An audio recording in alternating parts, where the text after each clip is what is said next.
Hey guys, before this video starts, I would just like to say, even though this video is a little bit long, it does have a lot of information in it. The first half of the video is going over this week's changes, and the second half is going over the general state of the game. Enjoy! Hey guys, welcome back to another week of TWIG. Today we're going to be going over the week of November 19th to November 26th. And today I have Alphabix, aka Zach, joining me. Say hi. Hey guys. So, we're just going to be going over the any news, updates, changes regarding GPO and just the overall state of the GPO community right now. So first up, we have a new scam that's been going on. And pretty much what it is, it's that if someone will DM you and say like, oh, did you see this picture of you? Or something like that. Or like, do you see these screenshots of you saying something? And then it'll be a loading Discord image. I'll put the image on screen right now. So it'll be like a loading image, and if you click on it, then these like scammers and hackers will be able to like actually get your information. So just be super careful when you're clicking like images that people send. And that's pretty much it. Especially if it looks sketchy, you should just always be careful. Yeah. So next is the race reroll codes that were dropped, the 10 race reroll codes that I talked about last week.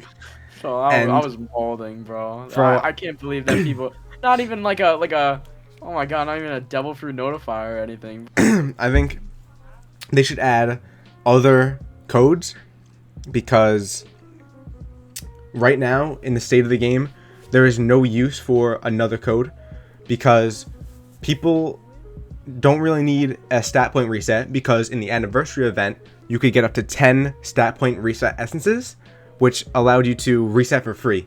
So there's no point in buying a stat point reset.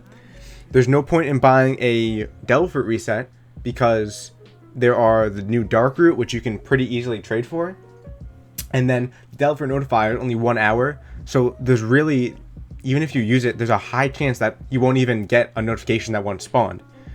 They should add a 2x drop rate code. That's what I was saying.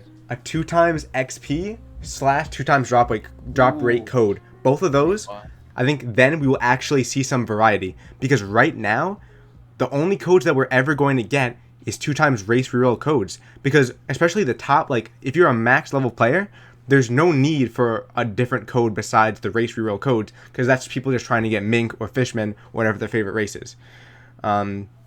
So yeah, I think they have to add new codes, because right now I think this is what we're going to be seeing every single time, like 10 race reroll codes or like maybe 1 Delphi reset. Next thing is a really good change for people that play arena, and it is that it's always going to be day in arena matches. So you will never again have to worry about barely being able to see someone or someone being barely visible because they're so far away and it's nighttime. And also, the storm is going to appear after 10 minutes instead of 5, which is great because I've noticed, I don't know if you noticed this, Zach, but in PvP, even if it's not like a dragged on match where people are running, but even if it's just a long match, the storm is going to appear when like it's not even like a dragged out match. So I think 10 minutes is good to the point where only people that will be affected by it is people that are camping and running away. I think personally that it was a bad change. I never, when I was doing PvPs in the 5-minute storm, my matches would never go on that long because, you know, I'm just the best player. But, I see that. Other than that, I think 10 minutes is way too long. Like 10 minutes of getting burn bazooka on the top of a cliff without Geppo from a Tori, it's just gonna be so annoying. Even if it's better than forever, but still, I think a 7 minutes would be more acceptable, but. That's just my opinion. Well, I guess there is really mixed opinions about that, but at least there is a storm at this point. That's all I really care about. Yeah. And also Tori burn damage regen is nerfed. However, the ultimate is buffed. But I think the important part of this is that the healing is nerfed to only 40% instead of 100%, which is huge because literally you could do so much damage with Tori and get healed 100% of that damage, which is a lot.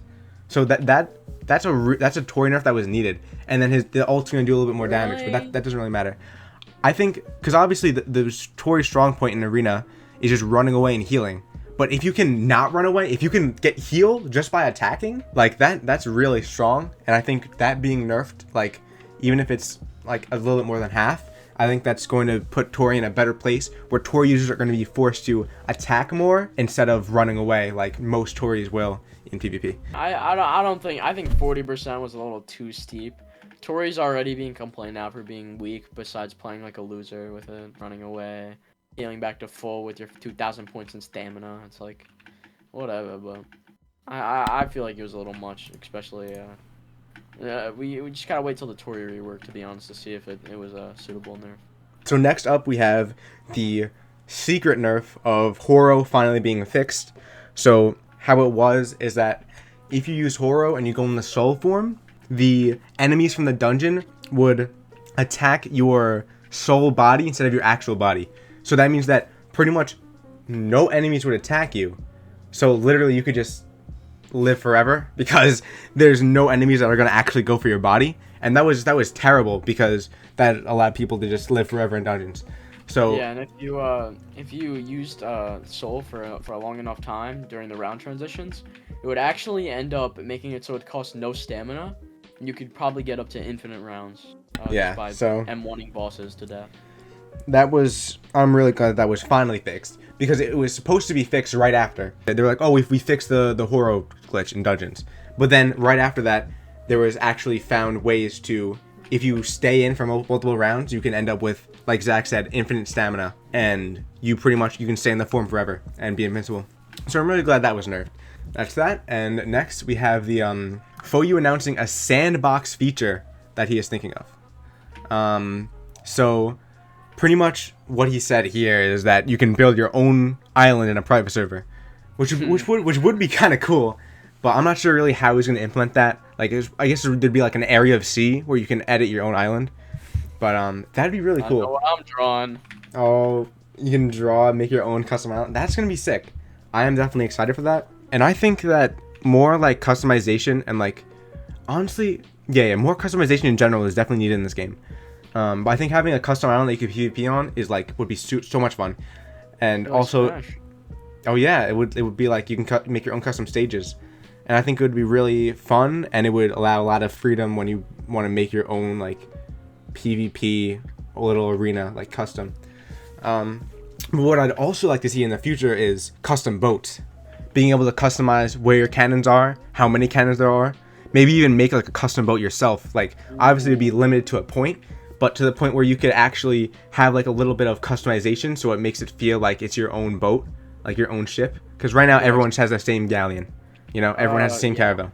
When crews were a thing, you know, there were the flag PFPs, but now there's not even that anymore. Yeah, so. That again, since Update 4 started, and they still haven't fixed crews yet. So what are your thoughts about that? Man, I just want our wings back, bro. We were the winged warriors until everyone switched to me. Our sails had chicken wings on it. That was great. Yeah. But yeah, I really hope that they can get crews working again, and I think that building your own island would be great, especially because this game can get stale sometimes. You know, you can get bored of it. So next is the Roku Shiki Dash Nerf. I think that this is if you have Roku Shiki and you hit Q, you do your dash, like your, dash move, it's Soru, so it turns you invisible and you can go a pretty far distance. However, the nerf that happened if you get hit, like if you're fresh out of a combo and you try to dash away, you'll just turn invisible and you will barely move. You won't be able to actually escape like pretty much any combos. So they pretty much made it worse than a normal like black leg or like no fighting style dash, which was terrible. And as you can see right here, literally there was only 2,000 people that agree with it and over 22,000 that disagree with it. So that's why they reverted it, which I'm glad because I didn't think it was a good nerf. I don't think it was needed at all. Yeah, I definitely don't think that it was needed. I think it was stupid. I think to an extent that would make sense, but the level of extreme that it was set to was that it was useless. Like after you got hit, there's no point in even dashing. You're better off Geppoing out of a combo. But if they nerfed it to a degree, I'd understand that. If they made it like half as effective, so that way it wasn't like you can just run across the map, but you also wouldn't just like stand still when you dash, because I think that's dumb. Yeah, it should not be applied to sword nerf or sword dash. Yeah, well, I'm glad that they reverted it. But anyways, so next we have actually, I think I just might have found something. A quick little news flash. Yeah, go for it. Upon experimenting the previous silent nerf on Ice Spike and the current Ice Spike as in version 4.89, I believe it's been buffed once again. So you think Ice Spike's a little bit faster now? I do believe so. It has a quite faster startup, and it is slightly faster than what I originally started with when I first ate EA again. So. All right, take that with a grain of salt, ladies and gentlemen. But we have a supposed Ice Spike buff finally. Anyways, so next we have info regarding the trading server. So they made a new role and new staff called channel moderators, and their job is to punish and mute anyone that tries to bypass a certain channel. So bypassing, so in the trading server, there's different channels for each item that you want to trade. And by bypassing a channel is if you go for items and items for items only, and you say like trading Mera for something, because that's a fruit, so it shouldn't be in the items for items only trading channel, obviously. So if you bypass that by like putting spaces, so that way you don't get like, you know, punished for putting the wrong things in the wrong chat. But the channel moderator's job is to punish people that do bypass that. So you will get a mute. I'm pretty sure they said you might get a weak mute just by bypassing. So I know pretty much to update 4.5, it was pretty much every single trade channel wouldn't work, because there were people, you could find fruits in the items chat, you could find items in the fruits chat, and there's pretty much no, there was only the basic amount of filtering, but now they upgraded it so that way it's pretty hard to bypass, but even if you can, the channel moderators are there to mute you as soon as you do that. So it's just stick to the channels. You won't be able to send as much trades, but at least you'll follow the rules. You don't want to get banned from just trying to trade more than you should. So a week ban kind of sucks, because then that's a week that you can only use Trade Hub. Next is one of the staff saying that Elo Hammer is not that rare, which I think, which believe it or not, hasn't really affected the value, because most people are trading Elo Hammer and they're looking for Gura or more. So what are your thoughts on that? Personally, I think that Elo Hammer and Elo Egg are worth Tori, if I'm being honest. There's a lot of complicated stuff that goes along with that, especially because Elo Egg is not really sought out. Not many people have an Elo Egg, for what I'm guessing, besides the people that planned ahead for this update. So you're saying that there's a lot more Elo Hammers than Elo Eggs? Yeah, that's what I'm saying. So you think that Elo Egg should be valued a lot higher? Honestly, I think that Elo Egg should be valued a lot higher. I did see somebody offering a Goro for a Elo Egg previously in the trading server. So you're saying if someone were to offer a hammer plus an Elo Egg, it would be worth a high tier legendary, and maybe in the future even like a Tori or a mythical? I believe that it could be worth a Tori eventually. Maybe in the relative future. Right now, where Flowers is sitting almost above Pika. I've heard rumors that people are saying the value of Flowers has grown just above a Pika, which take that with a grain of salt, because I'm not too sure about the unobtainable trade values right now, but all I can assure you is that they are rising. They are rising fast. So with this current trend of Candy Cane rising in value, right now Candy Cane is worth Tori and a Pika, plus ads maybe, alright?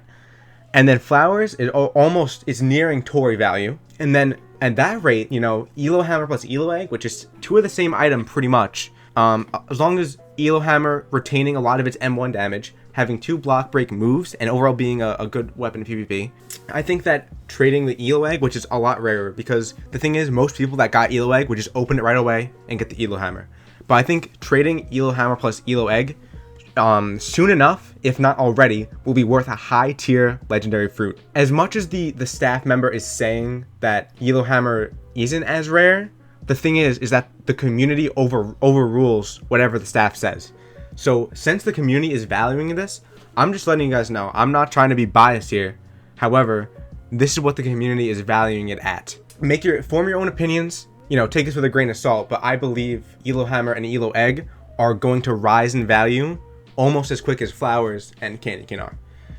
It's just going to take a little bit of time, but I think by update 5, it'll definitely start getting a lot closer. Next, we're going to go over the new artist trading channel. So what this channel is that you can trade fruits and in-game items for like talented artists to make art for your character, make like profile pictures for you, and I think it's a really, really good addition. A lot of people are looking for new profiles or like, you know, banners or like different art for their character or like, you know, stuff like that. So let me know your opinions on that, Zach.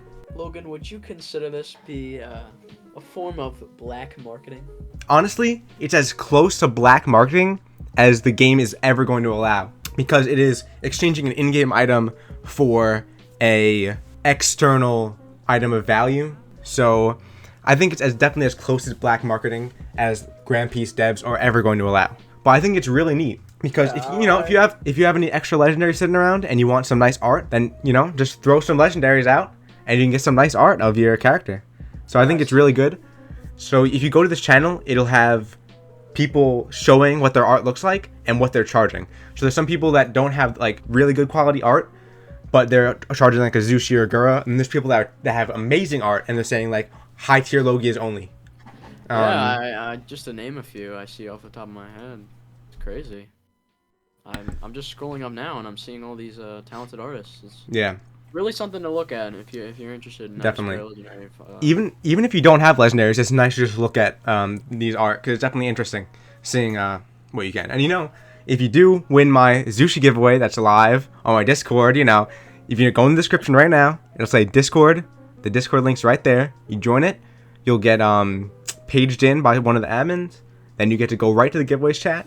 You can join the giveaway, and if you win the Zushi, hey, you might be able to trade it for some art if you want that. That's true. So that is pretty much all the updates and all the news for now. However, we are still going to go over the state of PvP and some other like state of game, the current state of Grand Peace. Currently, I think that the state of PvP is, you know, I think it's at an alright place right now. I don't think it's the place that's in is too bad. I find myself being more and more irritated at PvP during this update than I was in previous updates, solely because of the new weapon that was released, the Jester Scythe. I hate the Scythe.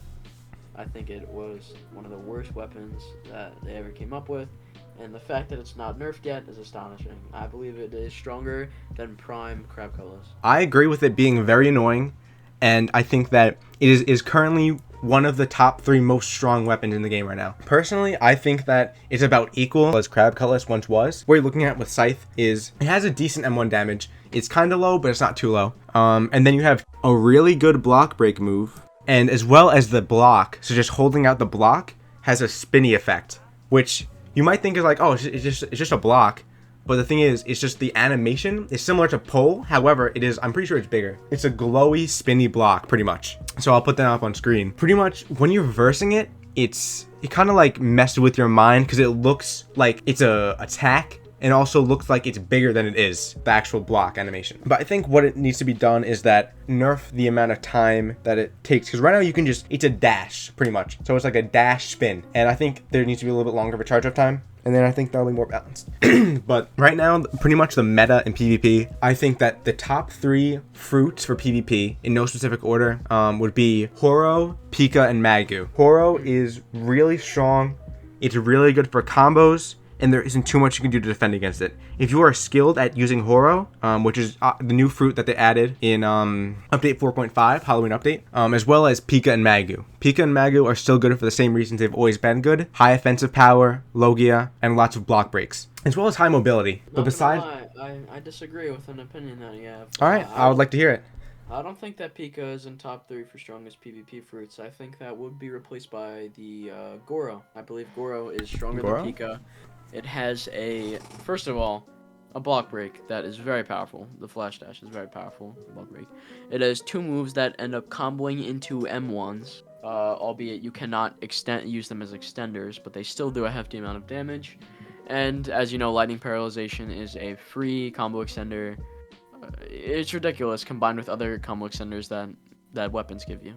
I think it's very powerful. I would like to argue that Pika can do pretty much the same things that you just said. Having the dash move, having the fly, which is really fast, having an incredible amount of block breaks, as well as block breaks into M1.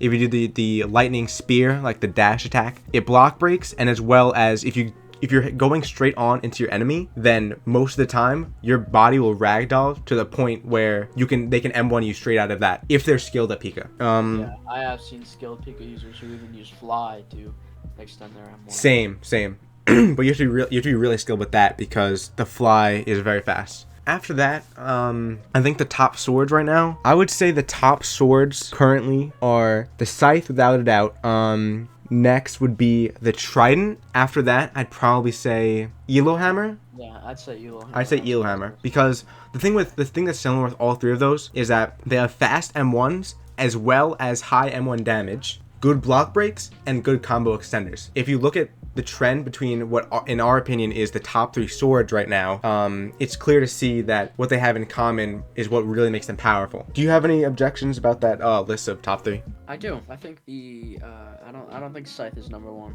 I think that title goes to the shark sword. Kirabachi? You think Kirabachi is number 1? No, but listen. If you have seen Horo Kirabachi gameplay, you cannot go back, is all I'm gonna say. That's all I'm gonna say about it. You know what? I have seen some Horo Kirabachi gameplay myself, and I can say Zach did beat me with his Horo Kirabachi strat. Yeah. And I can say that if you are skilled with Horo Kirabachi, it is incredibly powerful, even though Kirabachi has seen some recent nerfs. I'd say that that's pretty much the state of PvP. Very soon, hopefully in the next week's Twig, I feel like we will be seeing news of a Scythe nerf as well as possibly a Hollow Fang buff. I don't see a lot of Hollow Fang. I think that it needs to have higher M1 damage. I think that damage on Hollow Fang is going to be buffed. I think Hollow Fang is in need of a buff. I think Hollow Fang is a little bit weak right now because it does have fast M1s. However, the block break is not too reliable, as well as the M1 damage isn't really all there. But I think even if they slow down the M1s a little bit and give it a little more damage, I think that it'll definitely start to show its strength. So for the Halloween weapons, I think that Scythe is going to get a nerf, and I think that Hollow Fang is going to get a buff, but that's just my opinion. Besides that, Horo is most likely going to get a nerf. Pika and Magu are at a decent spot right now. I do think that Pika and Magu could see a slight nerf. I think that if they don't, I wouldn't be surprised because they have nerfed them recently. During update 4.5, I think it was, I believe that, correct me if I'm wrong, but I think they nerfed the burn damage for Magu and made it happen a little bit less. They did. They did do that for Magu Eruption. So I think that was a good nerf, as well as some Pika moves being nerfed. So after that, we have the state of trading. I think that currently the state of trading is a little bit out of whack due to the new AFK ship farming method that's recently been established, where people would essentially use both cores, the Kraken core and the Seabeast core, in order to generate a semi-AFK ship farming method. Pretty much what that did is that it made the values of almost all fruits drop. So currently the lowest fruit is still Zushi, however, Gura is barely ahead of it. Gura is only a tiny bit more value than Zushi. Hiei has returned to being above Gura. Yeah, where I think definitely Hiei, that's a good spot for Hiei. Then after that would be Goro, and a little bit above that is Suna, which has dropped in value a little bit. I believe that Suna is between Goro and Mera currently.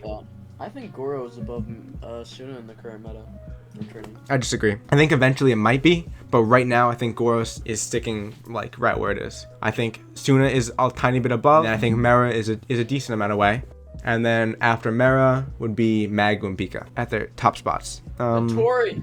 And then Tori, which right now Tori is pretty much, it's going for either a Magu Goro or a Pika Hiei. Like those two fruits are what I usually see Tori trades, but as well as the new items. So Candy Cane, like we said, is being valued at about a Tori and a Pika, but I think we still will see a rise in that value. So I see P-Bag Tori some.